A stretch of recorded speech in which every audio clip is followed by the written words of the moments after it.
Will Tinubu agree to probe his chief of staff, Femi Gbajabiamila? Guys, in case you don't know, pressure is being mounted on Tinubu to probe Femi Gbajabiamila over alleged kickback fraud. Like you can see this headline here, it says, Tinubu asked to probe chief of staff, Femi Gbajabiamila, over alleged kickback fraud. Now I quickly go to say, what is kickback fraud? And it says, kickback fraud is a corrupt pre-arrangement in which an employee or official secretly channels business to a vendor in exchange for personal payment, gift, or financial kickback. It is a form of negotiated bribery that undermines fair competition and inflates purchasing costs. Now, Tinubu is being dragged to probe Femi Gbajabiamila over alleged kickback fraud. Now, guys, we know that it's not the first time Femi Gbajabiamila's name is coming out, as regards to all this. Initially, when Tinubu took over office, they were saying, oh, that for you to be a minister, you must pave way, you must do this, you must do that. And guess what? Yeah, his name was also mentioned. And now again, this allegation of kickback fraud is again out, and many civil society organizations are asking Tinubu to probe him, to order a full independent investigation into some of the activities he has been linked to. Guys, like you can see, I'm going to read from Sahara Reporter's article, and it says Tinubu asked to probe Chief of Staff Gbajabiamila over alleged kickback fraud. It went ahead to say that President Bola Tinubu has been asked to probe his chief of staff, Femi Gbajabiamila, and order a full, independent, and transparent investigation into allegation of misconduct and alleged kickback request. In an open letter addressed to the president and copied to the Socio-Economic Rights and Accountability Project, SERAP, budget, Enough is Enough Nigeria, a civil society, Nigeria for Accountability and Integrity, said it was concerned about alleged irregularities surrounding the purported establishment and recognition of the Presidential Economic Advisory Council and a Presidential Foreign Intervention Promotion Council. So they established these organizations without Tinubu himself knowing. A letter signed by Nani Public Relation Officer claimed that there were unresolved contradictions between official denial of knowledge of the council and their alleged inclusion in financial government documents. Guys, the group stated, we demand the immediate suspension of Chief of Staff to the President, Femi Gbajabiamila, pending the outcome of full, independent, and transparent investigation into serious allegation relating to purported establishment, recognition, and inclusion of Presidential Economic Advisory Council and Presidential Foreign Intervention Promotion Council. According to the group, documents allegedly linked to the council and provision reportedly contained in the 2026 appropriation budget raised questions about governance, due process, and accountability. Our investigation and collated reports have shown that there are unresolved contradictions between official denial of knowledge by Femi Gbajabiamila regarding these councils and their apparent inclusion into official state documentation, including provision reportedly reflected in the 2026 appropriation budget and statement. So they created different groups without due process, So Femi Gbajabiamila is being accused to be involved in the establishment and recognition and inclusion of a council, two different councils, guys, without due process.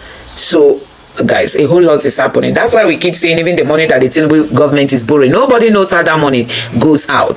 Tinubu himself, Tinubu cognitively, Tinubu is not that strong mentally to even remember stores. So they borrow this money, they leave it into the hands of the cabals, and at the end of the day, we don't even see one project. They can boast and say, this is what we've used all the money. Tinubu has borrowed more than Buhari, Jonathan, Obasanjo put together. Tinubu has borrowed more than all of them. Nothing to show for it, guys. Now it is being said that they've formed two different groups, and these groups, their work is what we don't really understand. Anyway, guys, let me know what you think about this in the comment section. Please don't forget to subscribe and turn on the bell notification. I'm going to allow you to take a look at what Bayo Onanuga said during an interview session why Tinubu is not talking to Nigerians, why Aso Rock is having solar panels, why Nigerians don't have, and a whole lot of questions that were thrown at him. Take your time, watch these videos. Let me know your thoughts in the comment section below. Please don't forget to subscribe and turn on the bell notification for more. Now take a look. To show that he meant business, the first thing he did when he came to office, he signed the Electricity Act, which enables states to generate power, to transmit power, to distribute power. He did that. Yeah, and that's a good thing. And some of the states, definitely a good some of the states are taking advantage of that. More are going to do so. That is a good thing. That will make the electric sector open, more competitive. We'll have to see. He did say he would pull it off before power seeking re-election. Has increased. We are not at the level that the president meant it. I can tell you that. What people don't know, and which unfortunately Peter did not know, it will be when he came and said it's going to generate 10,000 megawatts. We already have in Nigeria installed capacity of 13,500 megawatts. And what are the problems? No gas. Nigeria, or the players in the sector, are owing the gas companies.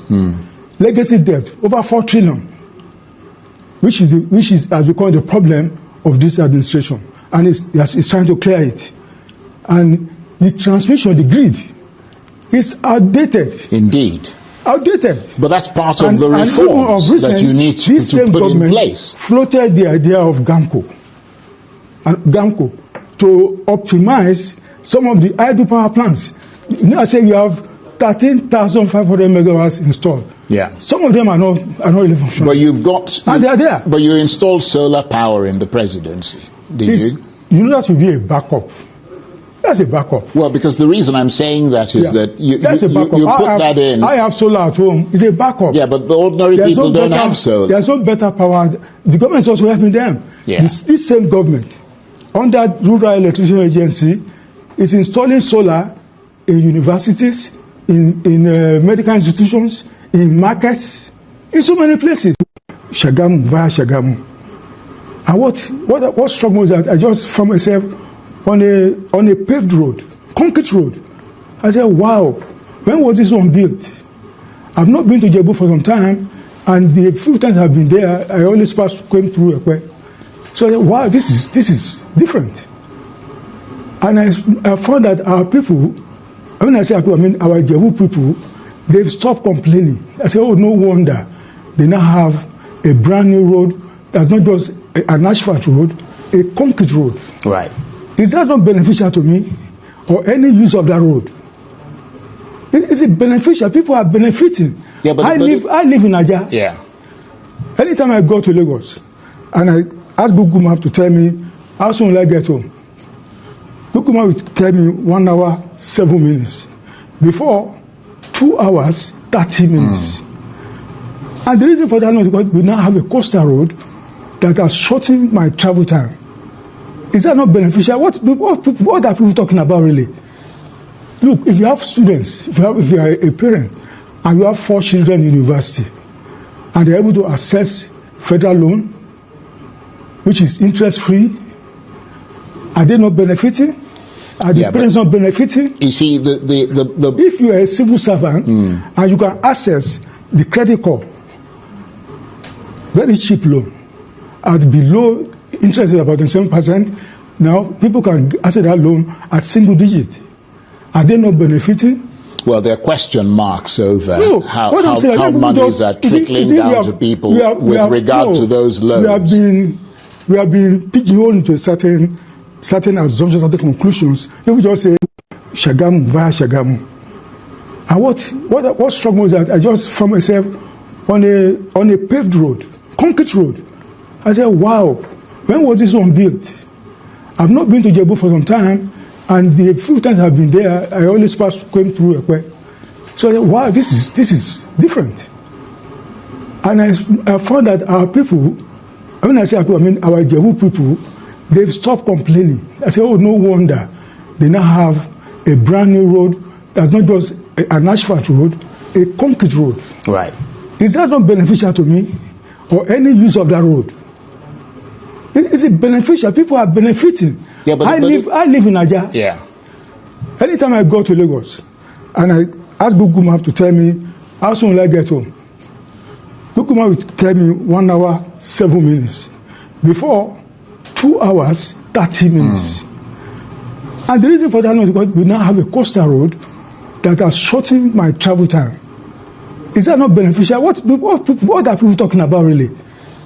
Look, if you have students, if you are a parent, and you have 4 children in university, and they're able to access federal loan, which is interest-free, are they not benefiting?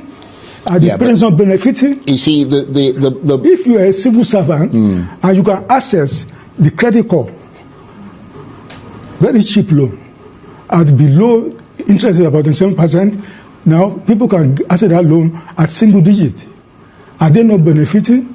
Well, there are question marks over how monies are trickling down to people with regard to those loans. We have been pigeonholed into certain assumptions, certain conclusions. If we just say, now, the presidency says Peter Obi's call for President Tinubu to resign is childish and undemocratic. But stripping away the politics, isn't the real question whether Nigerians today are better off than they were 3 years ago? On the evidence, can you honestly say that they are? Well, let me start by, first of all, apologizing for not heeding some of your invitations. We've been busy. Yes, we have tried a few times. And we just came back last week, I think on Thursday or so, from a tour of the southeast part of Nigeria. We had been to the northwest.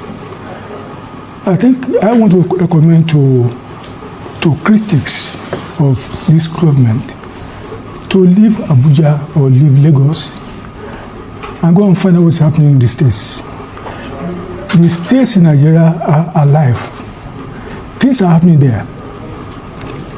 Because of the President Tinubu's policies, states now have a lot of money to embark on a lot of projects that have impact on the people they govern. We saw it in Kaduna, in Kebbi. In fact, of recent we came back to Ebonyi. We saw it in force in Ebonyi State, in Enugu State, in Abia. States are doing things they never dreamt of in the last 5 years. In fact, I've heard some governors who said they will have preferred to be governor, ex-governor, to be governor now under the administration of Bola Tinubu, because the states are getting more funds. And they are building schools, they are building roads, they are building health institutions, they are embarking on, in fact, in Ebonyi, the governor is building a tunnel, an overpass, an underpass, everything from the resources that come from the federal government, from the federation account. So you see this all over. Governor Imba has never shied away from saying every time that whatever he's able to do now, all those things, building smart schools, building an electronic security network in the state, is because of the money coming from federation account. And when you want to look at government impact, you have to start from that level. People always focus on federal, whereas the states, that's where I should begin from. And the states are not hesitant to always say they are happy to be governors. I mean, those governors under this administration. Things are really changing, and people should wake up to that things are changing, and the nation is better for it. Right. Well, if the administration is convinced that it's making a big difference and that its reforms and its funds, as you said, are working, why does public frustration appear to be growing rather than diminishing? Is there a gap between government statistics and the lived reality of ordinary Nigerians?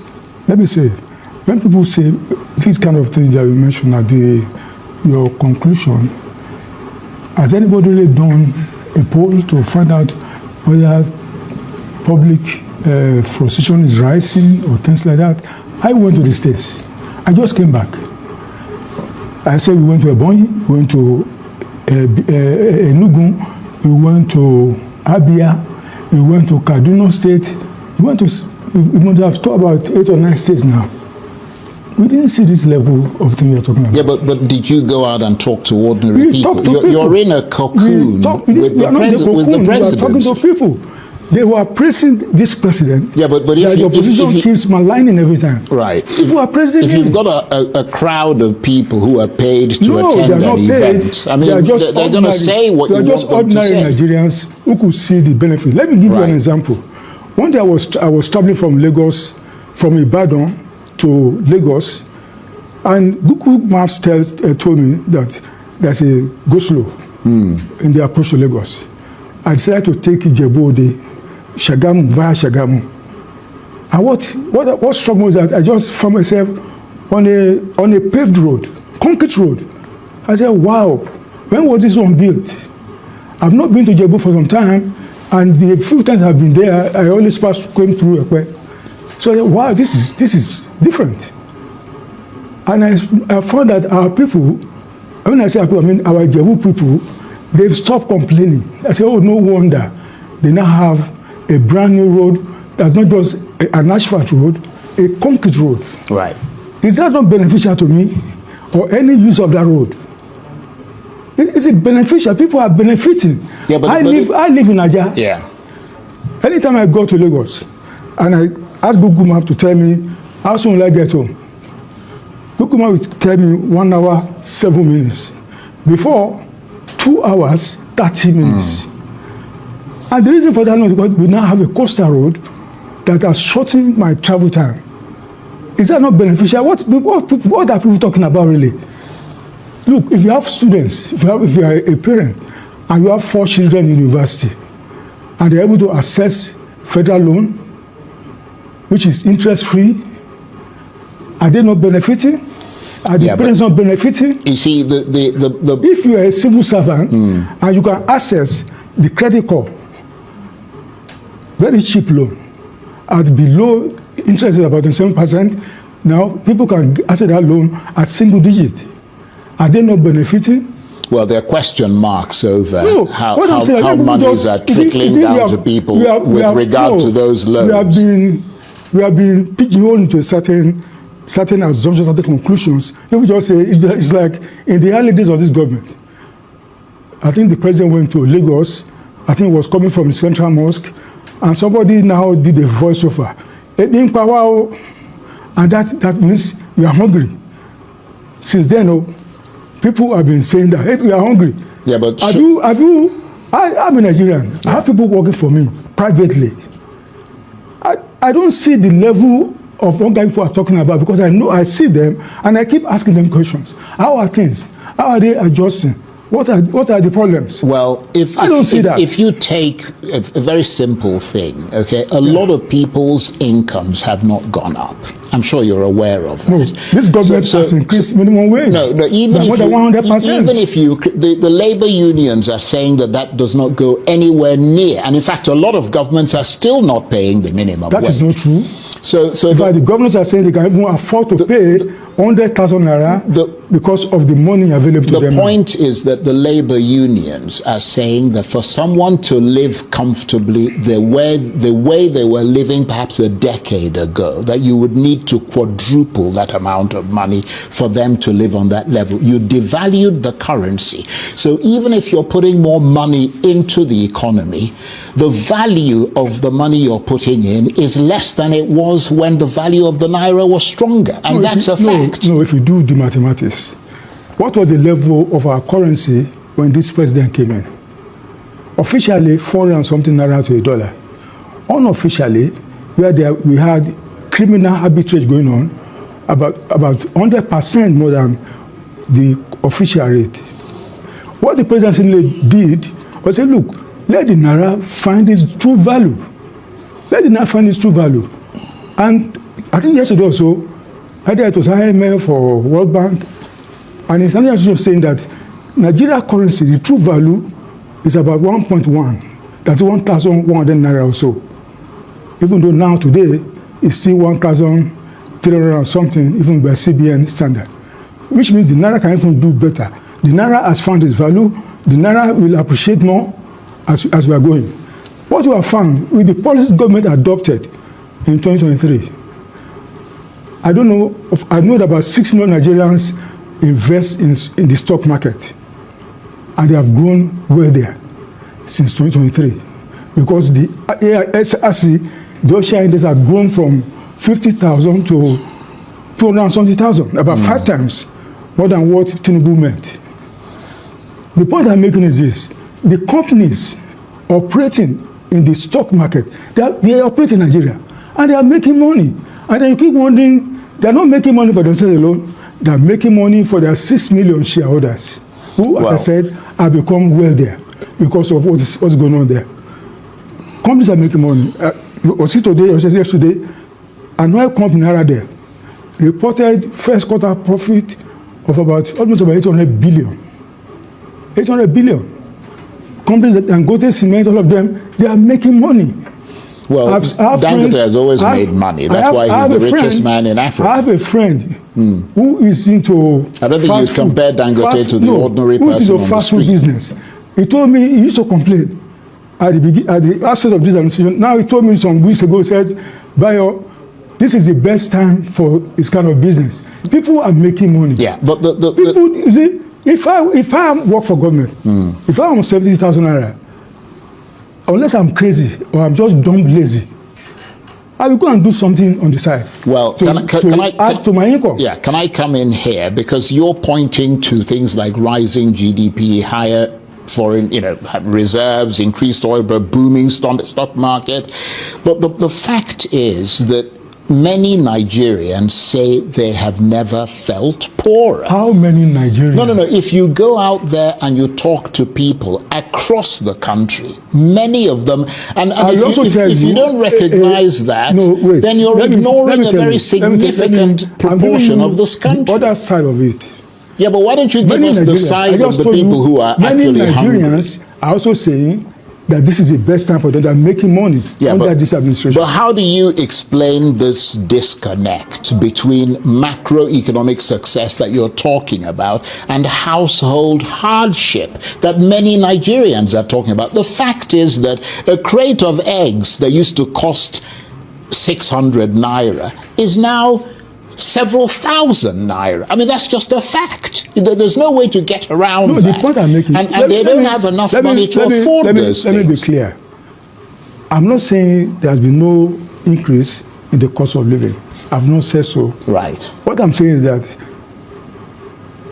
some people may not have adjusted easily because of the we are just 3 years in office, because of the sudden devaluation of the naira and the other policy that we are. But what I'm saying, that things are not as dismal as the opposition is saying.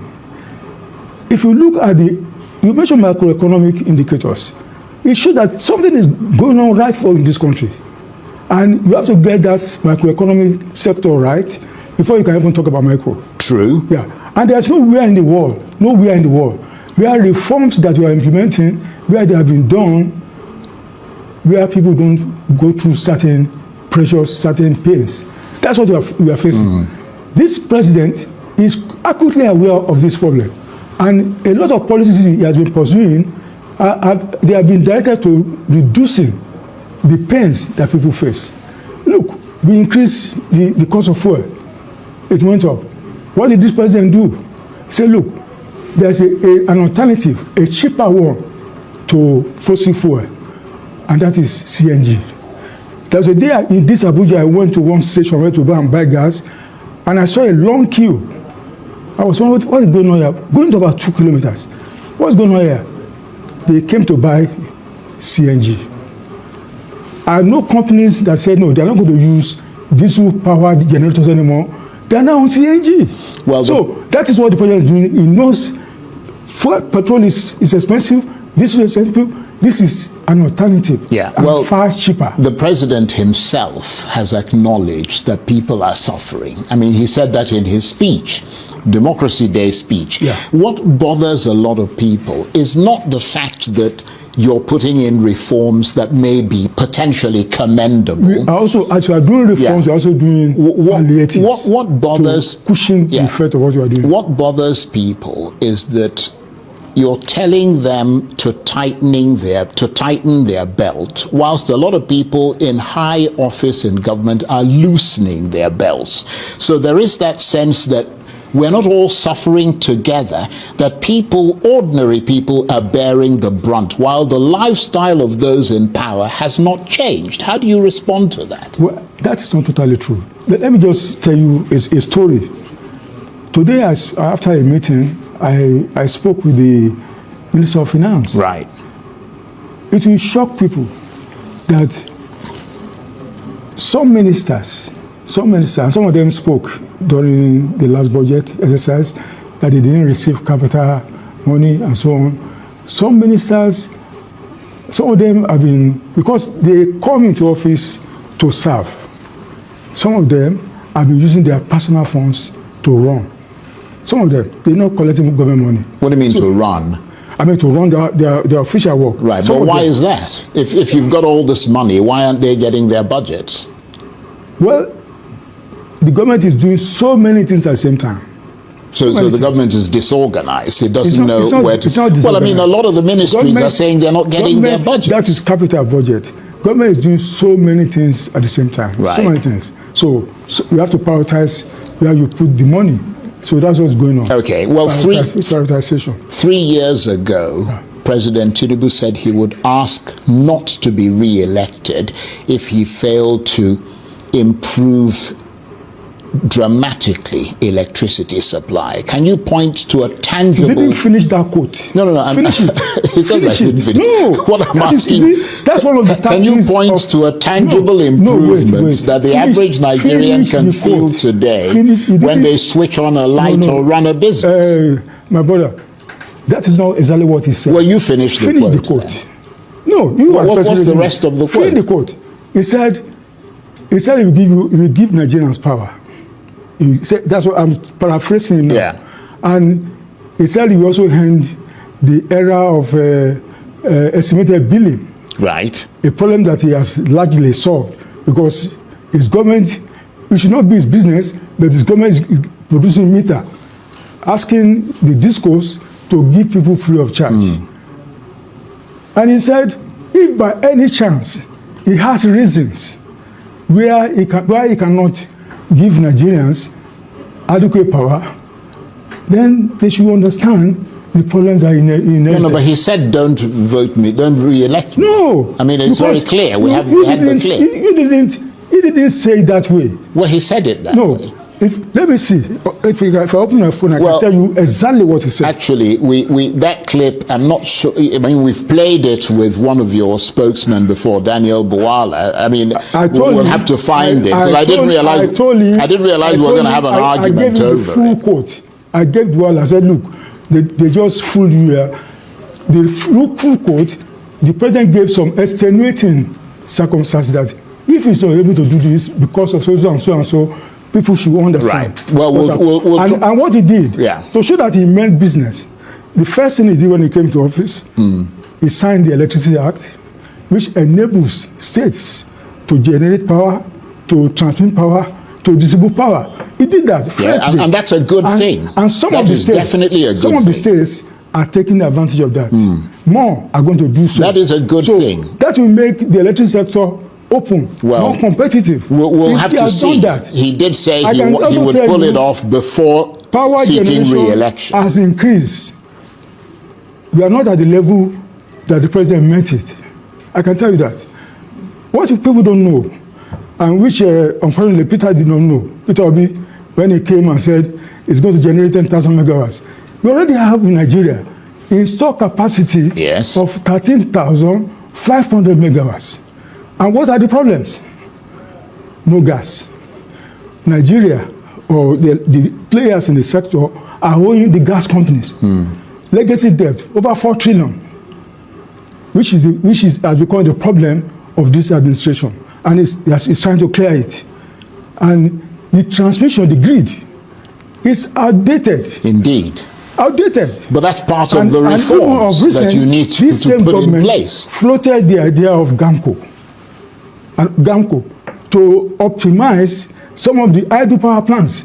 You know, I say you have 13,500 megawatts installed. Yeah. Some of them are not really functional. But you've got... And they are there. But you installed solar power in the presidency, did you? You know, that should be a backup. That's a backup. Well, because the... Guys, let me quickly take you through some of the headlines on the social media. Like we can see here, let me take you through some of the trending headlines. I had wanted to read a little more from Femi Gbajabiamila's report, but you know, Nigerians have been reacting to the interview granted by, you know, by Ononuga. But let's move away from that.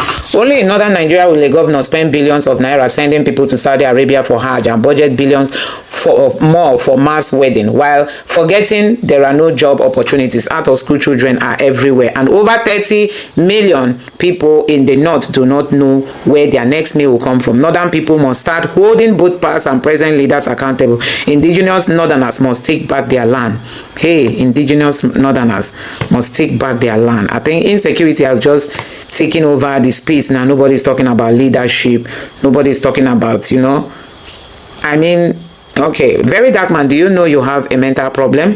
Every smart Nigerian already knows you have a mental problem, but you are the only one who has failed to realize it. This was how you lied to your followers that the DSS wanted to arrest you in Abuja airport. This your main savior complex. This your main savior complex that you have will land you into something that you won't come out from. Madam Tracy Ohere drags VDM over the video he made about Showore's arrest by DSS. Okay, let's see more. The UN has just released a report from a 20-day Nigeria investigation by its special rapporteur on freedom of religion and belief, finding no evidence of religious persecution. Hi, God. There you go. There you go.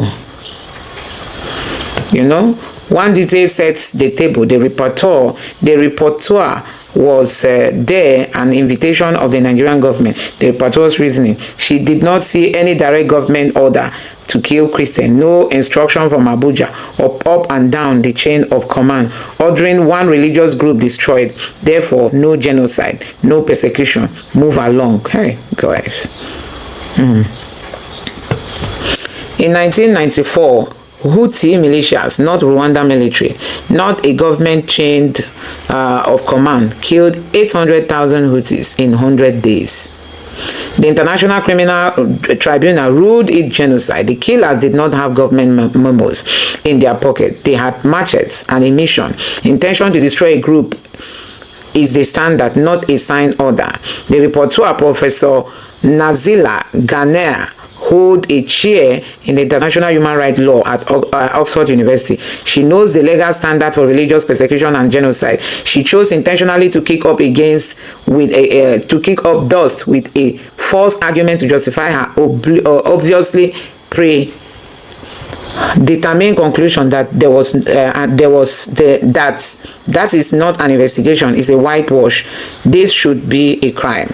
Here is what her 12-day investigation looked like. She went to Abuja, Jos, and Kano cities, not in Baganladi, not Benue, not Taraba, not Southern Kaduna, not Gwaza, where the massacre continued. Her own statement confirmed her activities were limited to Kano Plateau states. She met with government officials and religious leaders in Nigeria. That means she sat with the apparatus running the cover-up and took notes. In her own words, she acknowledged that at the village and hamlets level in particular, concentration of country, cause of innocent people experience killing, mass violence, and other decimation of their livelihood, time and again witnessing little or no justice. She acknowledged that the scale of killing could qualify as genocide. Her own senior legal expert told her directly they cannot see that genocide is not happening anywhere in Nigeria. Then she issued a report saying there is no evidence of religious persecution. Prior to her trip, the European Center for Law and Justice, Genocide Watch, and 21 Wilberforce each submitted documents, evidence of anti-Christian massacre for her consideration. She came home and said there is nothing to see. So this is a human rights leader was sent to Nigeria, and he came back saying, she came to Nigeria and kept saying there is no, there is no Christian genocide, guys. This is really so sad. Brethren, we are at 1.4 million naira for Ariko food outreach to support the victims of Fulani attacks. We have been, which have been displaced from their homes since 5th April. We have 3.6 million to go. Kindly support to feed at least one family amongst thousands. See account and flyer. This one say the moment an Okpa business owner realized one of his staff has been altering the flour used in the cooking process, resulting to loss of sales and profits. Oh, wow.